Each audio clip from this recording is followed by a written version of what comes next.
Saulė teikia jums daugiau nei šilumą ir šviesą. Pastaruoju metu Saulės aktyvumas labai padidėjo ir tai iš dalies lemia kylantis žmonijos kolektyvinės sąmonės vibracijų dažnis. O tai reiškia, kad Žemėje atsiranda vis daugiau pabudusių žmonių. Kartu didėjantis aktyvumas yra būdas, kuriuo Saulė atsako į žmonijos pagalbos prašymus. Jūs bendraujate su Saule, taip pat kaip ir su Žeme, kaip ir su savo siela. Tai jūsų gyvenimo bendrakeleiviai ir padėjėjai. Ir jie gali daryti ir daro didžiulę įtaką jūsų nuotaikoms, jūsų sąmoningumui, mintims ir net veiksmams. Kai jūs sąmoningai priimate šių ir kitų pagalbininkų pagalbą, atsiranda galimybė tobulėti geometrinę progresiją. Jūs esate čia tam, kad įsiugdytumėt savyje tokią sąmonę, kokios dar niekad nebuvo Saulės sistemoje. Ir Žemė žino tai. Žino tai ir jūsų Saulė, kuri atlieka kur kas daugiau, nei teikia šviesą ir šilumą. Jūs visą laiką smelkia ir gaubia Saulės energijos. Ir kai jūs atsiverėte joms, gaunate kur kas daugiau negu prašėte. Nėra reikalo valandą skaitinti Saulėje.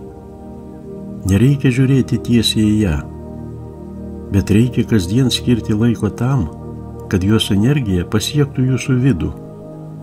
Reikia pripažinti jos svarbą ir dėkoti jai. Ką darytumėte ir kur būtumėte, jei Saulės nebūtų?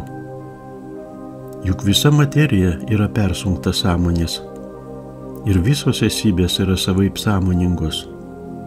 Visos yra skirtinguose sąmoningumo lygiuose.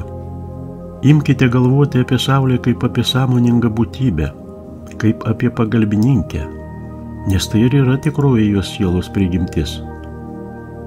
Kai pradedate suvokti, ką reiškia Saulės išsiveržimai, Saulės audros ir kitokios Saulės aktyvumo formos, įskaitant ir Saulės užtemimus, atsiranda galimybė geriau pajausti šią esybę, labiau suartėti su ją. Juk ji teikia jums tiek daug visko.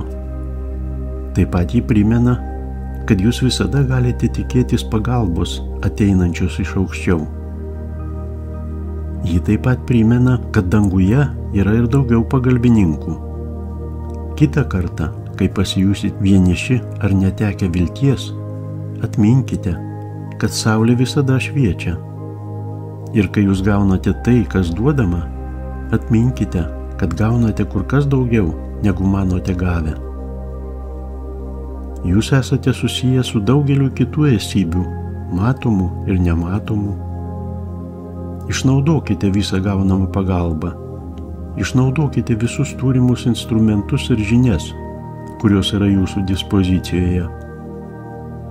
Nes jūs šiame gyvenime prisiėmėte didelę atsakomybę, nes susidūrėte ir dar susidursite su sudėtingomis problemomis. Bet susidūrę su problema, jūs niekada nebūnate vieni.